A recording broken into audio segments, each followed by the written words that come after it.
پاکستان ایک نظریاتی ملک ہے اور پاکستان کلمے کی بنیاد پر بنایا گیا ہے۔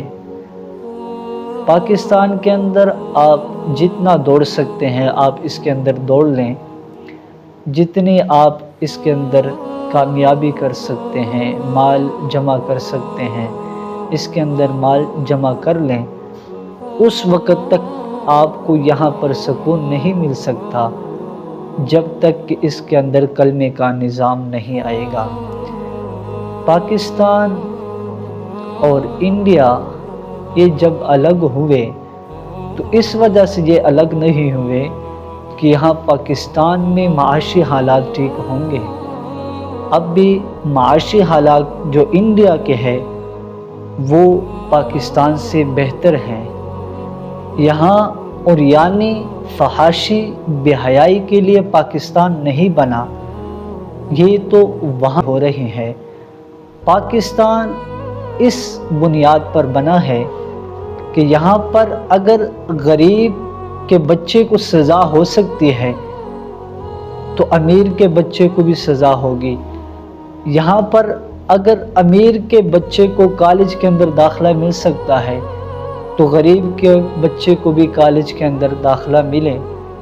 یہاں پر اگر امیر کا بچہ وہ کامیاب ہو سکتا ہے تو یہاں پر غریب کا بچہ بھی کامیاب ہو سکتا ہے۔ اس بنیاد پر پاکستان بنایا گیا ہے اور یہ پاکستان ہمیں کوئی پلیٹ کے اندر رکھ کے نہیں ملا۔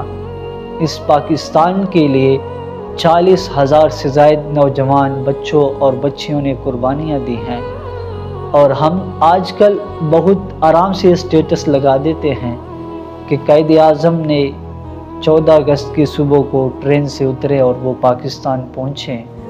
یہ اسٹیٹس تو لگا دیتے ہیں لیکن ہم یہ معلوم نہیں کرتے کہ اس ٹرین کے اندر قائد اعظم کیا لے کر آئے تھے۔ قائد اعظم اس کے اندر کوئی سونا جوہرات وغیرہ نہیں لے کر آئے تھے، بلکہ اس ٹرین کے اندر قائد اعظم لاشیں لے کر آئے تھے۔ آج کل ہم آرام سے اسٹیٹس لگا دیتے ہیں، حالانکہ ہمیں اس کا پتہ ہی نہیں کہ اس کے لیے کتنی قربانیاں دی گئی ہے۔ اقبال نامی ایک شخص جس کی ڈیوٹی پاکستان بننے کے وقت واگا بارڈر پہ لگی تھی، تو وہ فرماتے ہیں کہ ایک بزرگ شخص دوڑتا ہوا آ رہا ہے جس کے کپڑے پھٹے ہوئے ہیں اور اس کے چہرے پر داڑھی پر گرد و غبار ہے، دوڑتا ہوا آ رہا ہے، دوڑتا ہوا آ رہا ہے۔ جیسے ہی وہ گیٹ کے اندر داخل ہوا تو وہ گر گیا اور فرمانے لگا کہ اے بچے، میں کہاں پہنچ گیا ہوں، مجھے بتائیں میں کہاں پہنچ گیا ہوں۔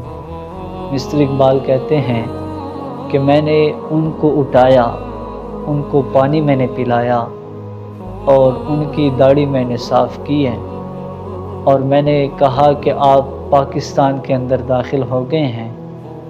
تو وہ خوش ہو گیا اور فرمانے لگا کہ شکر ہے اللہ تبارک و تعالیٰ کا کہ میں مسلمانوں کے ملک کے اندر داخل ہوا ہوں۔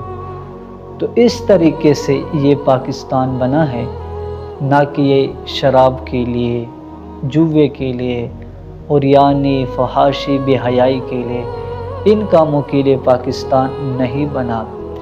اور ہمارے بھائی حضرات جو موٹر سائیکلوں کا سلنسر نکال کر اس پہ یہ جو مختلف آوازیں نکالتے ہیں، تو ان چیزوں کے لیے پاکستان نہیں بنا۔ ہمیں چاہیے کہ ہم جو شہداء ہیں پاکستان کے، ان کے لیے باقاعدہ کوئی اہتمام کریں، کوئی ختم شریف دعا جو شہداء ہے ان کے لیے دعائیں کریں، نہ کہ یہ باجے ہو گئے۔ اور اسی طرح یہ سلنسر نکال کر جو موٹر سائیکلوں پہ آواز نکالتے ہیں، ون ویلنگ کرتے ہیں، اس سے ہمیں بچنا چاہیے۔